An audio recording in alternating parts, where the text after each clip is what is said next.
নমস্কার বন্ধুরা, শুভ রথযাত্রা। রথের স্পেশাল বাড়িতে আজ বানিয়েছিলাম চিকেনের ঝোল। তো তার জন্যে আপনাদের সাথে এই রেসিপিটা শেয়ার করা। ফার্স্টেই আমি আলুটাকে ডুমো ডুমো করে কেটে তেলের মধ্যে দিয়ে সাথে নুন আর হলুদ দিয়ে দিয়েছিলাম, সাথে কালারটাও ভালো আসবে। তারপর আমি এটাকে ডিপ ফ্রাই করে নেব। সাথে আমি রেডি করে নিয়েছিলাম পেঁয়াজ কুচি, টমেটো কুচি, আদা বাটা আর লঙ্কার রসুন বাটা। তারপর একটা পাত্রে তুলে দেওয়ার পর ওই সেম তেলে গোটা শুকনো লঙ্কা, চিনি, গোটা গরম মশলা আর পেঁয়াজ কুচি, পেঁয়াজটাকে একটু ব্রাউনিশ করে ভেজে নেওয়ার পর আমি এখানে 2 কুচি টমেটোও ব্যবহার করব। টমেটো দেওয়ার পর সাথে নুন দেওয়ার পর আমি এখানে চিকেনটা দিয়ে দিচ্ছি।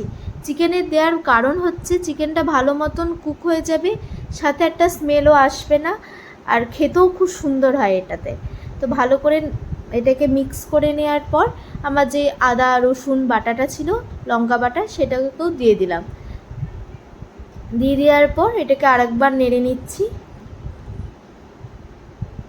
তারপর আমি একটা ছোট্ট বাটিতে হলুদ গুঁড়ো, জিরে গুঁড়ো, ধনে গুঁড়ো আর চিলি ফ্লেক্স দিয়েছি, কারণ আমার বাড়িতে লঙ্কা গুঁড়ো একদমই কেউ খায় না, তো চিলি ফ্লেক্স ছিল, তো চিলি ফ্লেক্সটাকেই দিয়েছি।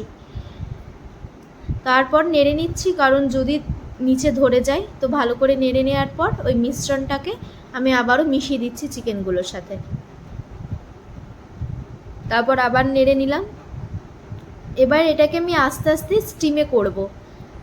তাতে আমি সামনে দিয়েছি গোলমরিচ দিয়েছি আর আলুগুলোকে, কারণ আলু সেদ্ধ হবে না আর মাংস সেদ্ধ হয়েছে কেমনই একটা খেতে লাগবে। তো স্টিমে দেওয়ার পর আস্তে আস্তে আমি নাড়ছিলাম। আর সাথে আমি এখানে বসিয়েছিলাম গরম জল, কারণ আমি চিকেনের জন্য সবসময় গরম জলটাকেই প্রেফার করি, কারণ ঠান্ডা জলে চিকেনের স্বাদটাকে কমিয়ে দেয়, টেস্টটাকে।